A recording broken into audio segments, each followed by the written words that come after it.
AOC and Bernie Sanders have now become the face of the Democrat Party. Join CNN to take questions from concerned Americans. Take a listen. One reason Americans are losing faith in government is that neither side seems willing to acknowledge when the other gets something right. It feels like any success from the opposing party must automatically be discredited. Don't Democrats risk alienating voters by refusing to give credit, even to Trump, when a policy or action genuinely benefits the country? Isn't part of restoring trust in leadership being honest enough to say, yes, that worked? The Democrat Party and the relationship they have with Donald Trump is a toxic relationship. No matter how much good you do, you only gonna focus on the bad, which leads to infighting and nothing getting done. Yeah, well, I think we're more than willing to be able to come together in the things that are most important to us. I work regularly with Republicans in the House, and I applaud when we're able to pursue work together. I'll give you one example. Towards the end of last year, Republicans and Democrats both championed something known as PBM reform, Pharmacy Benefit Manager reform. This is a middleman in our prescription drugs that the insurers use and lots of other folks use to jack up the price of your prescriptions. And we Republicans have been going after PBM reform. In fact, I spoke with the chairman of one of the committees, and he said, I want to go AOC on PBMs. There is possibility for us to work with one another. President Trump, in fact, had endorsed it at the end of December, and I am fully in support of this effort to make sure that we reform PBMs. Now, politics did get in the way. This was at the end of last year. Elon Musk sent a tweet. We had it ready to go, and this was going to change the lives of millions of people and small businesses across the United States, small neighborhood pharmacists. And what we saw was that Elon Musk sent a tweet. Donald Trump agreed with it. House Republicans agreed with it. Senate Republicans agreed with it. I was more than happy to champion this because it's the right thing to do. And that's what should come first. Now, a tweet made it go all the way, kind of can the whole thing. But should President Trump revive this, should House Republicans revive this, I would be more than happy, effusive, as I have been in the past, about the ability to call a win a win, because it's not about whether it's a win for Republicans or a win for Democrats. It's about whether it's a win for people. So the one example she came up with was a bipartisan bill for pharmaceutical.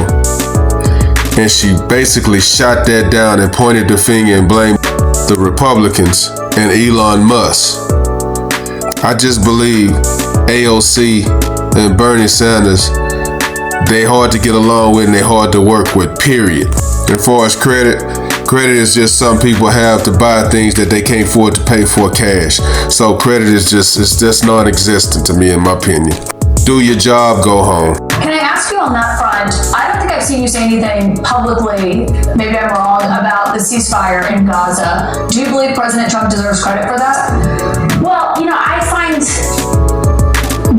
there have been several ceasefire announcements and developments that have happened over the past 2 years. I think that the release of the hostages is a tremendous accomplishment, and it is providing so much healing to so many people, Israelis and Palestinians, and it is a profound and important moment in this conflict. I also think that as President Trump was on the plane back to the United States, there's already indications and questions about whether this ceasefire will hold. And I pray that it does for everyone's benefit. I pray that it does. But I do believe we need to see if it holds. I don't believe that there's been a history of fidelity to these agreements. And so I think we have to ensure that we will see the terms held to. God, in my heart of hearts, I want to believe that she wants the peace deal to hold up. But I just have my doubts. I just believe that if anything to do with Donald Trump in a positive light, they'd rather see people die than to see Donald Trump win. I don't want to think that way. I hope not to believe that they are that way. But it's just hard for me to believe that they rooting for Donald Trump. But do you give him credit? Do you give him credit though for getting to this point where it did get those 20 hostages back home with their families? In this particular development, yes, but we also know that President Trump was an obstacle to peace previously as well. To be honest with you, I got a little bit annoyed when everyone's talking about credit. Let's take a hard look at what's going on there. Why do you get annoyed by that? I'll tell you why. Gaza has a population of 2.2 million people. In the last 2 years, 160,000 people have been wounded, mostly women, children, and the elderly. 65,000 people have been killed, women, children, and the elderly predominantly. That is 10% of the population of Gaza. In America, you know what that would mean? 33 million people dead or wounded. A disaster, a genocide if you like. The entire infrastructure of Gaza, hospitals, schools, water systems, wastewater plants have been destroyed. Under Trump, supporting, and by the way, what bothers me as an American, we have given under Biden and under Trump $22 billion to Netanyahu's extremist government, which for the last month or two have been starving children. That has been their policy. That's right. So, Caitlin, when you talk about are we overjoyed that the hostages are back, the prisoners are released, that finally there is peace, hopefully it lasts, yes, absolutely. But I think this is not a time for credit. This is a time to think about American policy. Are we happy that we have given tens of billions of dollars to destroy the Palestinian people? Israel had a right to defend itself. They were attacked by a terrorist group. They did not have a right to go to an all-out war against women and children in Gaza. With all the things this angry man just talked about Bernie Sanders, about the women and children and the elderly suffering, starving. So that's why they're asking him, should Donald Trump get credit? No one can change the past.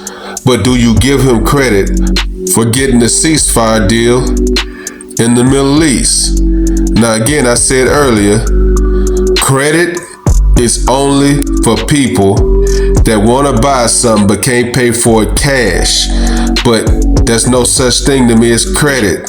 You just do your job and you go home. You shouldn't be looking for any credit. But why is it so hard for them to say, hey, yeah, I mean, he did something that most presidents couldn't do. Why can't they just say that? The cessation of these bombs dropping in Gaza, but the devastation of everything that we have endured up until this point is not something that I think we should celebrate. The United States played a role in all of this destruction to begin with by enabling Benjamin Netanyahu in dropping all of these bombs, by refusing to enforce our own American laws and the Leahy laws on the books, which says that we cannot be transferring weapons to forces that are engaged in gross human rights violations, and we look the other way because we deem them an ally. Alright, now she's starting to sound like Zoran Mamdani. Alright, so to answer the question that the guy asked, can you give credit where credit is due? The answer is no when it comes to Donald Trump. That hate runs deep. It's easy to find all the negatives you want. It's easy to find all the negatives you want. But the thing is, can you find a positive? Can you find a positive? Even when you dislike a person. That's when you know you're putting the American people first.